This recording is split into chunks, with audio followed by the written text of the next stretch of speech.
மாண்புமிகு எதிர்க்கட்சி தலைவர் திரு உதயநிதி ஸ்டாலின் அவர்கள்.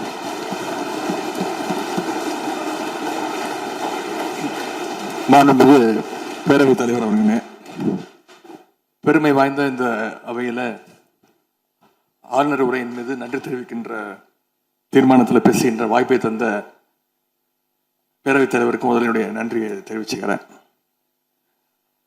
அதுமாதிரி நம்முடைய மாண்பு முதலமைச்சர் அவர்களுக்கு திராவிட முன்னேற்ற கழகத்துடைய சட்டமன்ற உறுப்பினர்கள் அனைவரின் சார்பாகவும் எங்களுடைய பிறந்தநாள் வாழ்த்துக்களையும் நான் தெரிவிச்சுக்கிறேன்.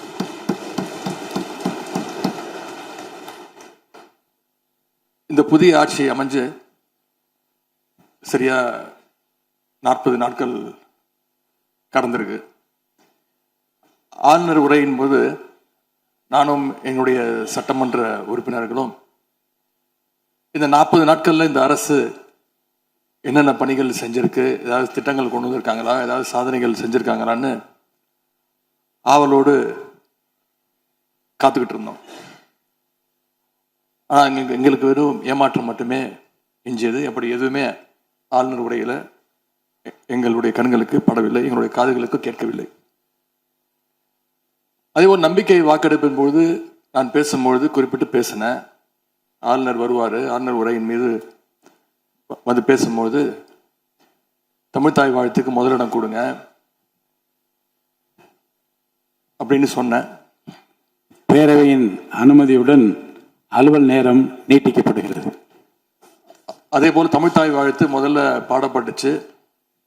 உடனடியாக தேசிய கீதமும் பாடப்பட்டுச்சு. தமிழ்தாய் வாழ்த்து ஒரு முறையும் தேசிய கீதம் 2 முறையும் பாடப்பட்டுச்சு.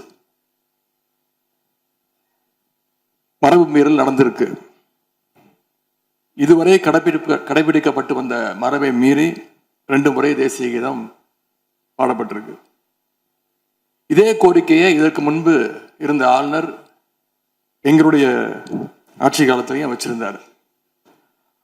ஆனா எங்களுடைய தலைவர் அப்பொழுது மிக உறுதியாக இருந்து இந்த அவையுடைய இறையாண்மையை நாங்கள் பாதுகாத்திருக்கிறோம். பதவியேற்பு தான் ஆளுநர் மாளிகையில் நடந்துச்சு. அங்க அவர் கேட்டுக்கொண்டபடி தேசிய கீதம் வந்தே மாதரம்லாம் பாடினாங்க. ஆனா இப்போ ஆளுநர் உரை மக்களால் தேர்ந்தெடுக்கப்பட்ட பிரதிநிதிகள், சட்டமன்ற உறுப்பினர்கள் நாம பணி செய்கின்ற இந்த சட்டமன்றத்தில் தான் வாசிக்கப்பட்டிருக்கு. இது நம்மளோட டெரிட்டரி.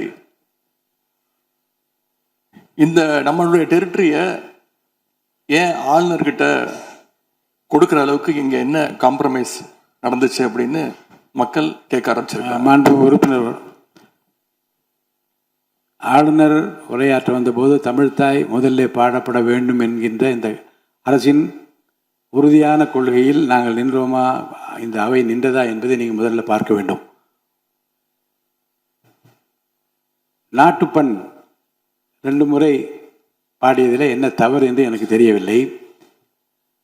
நாட்டுப்பண் 2ஆம் முறை பாடிய தவறு என்று நீங்கள் சொல்ல வருகின்றீர்களா? அப்படி தவறு என்றால் அது எந்த அடிப்படை தவறு என்று சொல்ல வருகிறீர்கள்? நமக்கு வேண்டியது நம்முடைய தாய்மொழிக்கு முக்கியத்துவம் தர வேண்டும், உறுதியாக நிற்க வேண்டும். இந்த அரசு எந்த சர்ச்சையும் ஏற்படுத்தாமல் நிதானமாக உறுதியாக தாய் தமிழ்தான் எங்களுக்கு அடிப்படை என்பதை வைத்து தமிழ்தாய் வாழ்த்தை பாட வைத்தார்களா இல்லையா? அந்த தமிழ்தாய் வாழ்த்தை பாட முடியாமல் வேறு விதமாக இந்த அவை திசை திருப்பப்பட்டு பல்வேறு பிரச்சனைகளுக்கெல்லாம் ஆளான காரணங்களெல்லாம் 22ஆம் ஆண்டு பார்த்தோம், 23 பார்த்தோம், 24 பார்த்தோம், 25 பார்த்தோம், 26 பார்த்தோம்.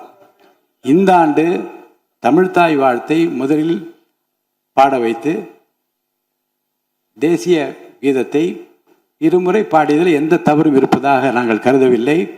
அப்படி பாடியது தவறு நீங்களும் கருதிடக்கூடாது என்று நான் சொல்ல விரும்புகின்றேன். பேரவைத் தலைவர் அவர்களே, நாங்கள் கேட்டுக்கொண்டதுபடி தமிழ்தாய் வாழ்த்து முதல்ல ஒரு வாட்டி பாடிட்டீங்க. பொதுவாக இந்த அவையில் இருக்கக்கூடிய மரபு கடந்த காலங்களில், கடந்த ஆட்சி காலங்களில் தமிழ்தாய் வாழ்த்து ஒரு முறையும் நிகழ்ச்சி முடிஞ்சோடனே தேசிய கீதம் ஒரு முறையும் தான் பாடப்பட்டு நிகழ்ச்சிகள் முடியும். ஆனால் இந்த முறை நாங்கள் கேட்பது ஏன் 2 முறை தேசிய கீதம் பாடப்பட்டது அப்படிங்கிறது மட்டும்தான் எங்களுடைய கேள்வி.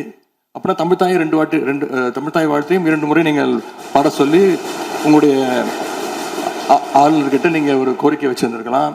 அது இங்கே பேசும்போது உறுப்பினர்கள்லாம் ஆளுநர் அவ்வளோ மகிழ்ச்சியாக இருக்கிறாங்கன்னு சொல்லி, ஆளுநரை விட நீங்கள்லாம் ரொம்ப மகிழ்ச்சியாக இருக்கிறீங்க. தமிழ்த்தாய் வாழ்த்தை ஆளுநர் முன்னாடி நாங்கள் பாடி காட்டிட்டோம் அப்படின்னு பெருமை பொங்கு அவங்க எல்லாம் பேசிக்கிட்டு இருக்கிறீங்க. நீங்கள் சொல்கிறத பார்த்தா தமிழ்த்தாய் வாழ்த்தை விட ஆளுநர் தான் உங்களுக்கு முக்கியம் அப்படிங்கிற எண்ணம் எங்களுக்கு ஏற்படுது, மக்களுக்கும் ஏற்பட்டுக்கிட்டு இருக்கு.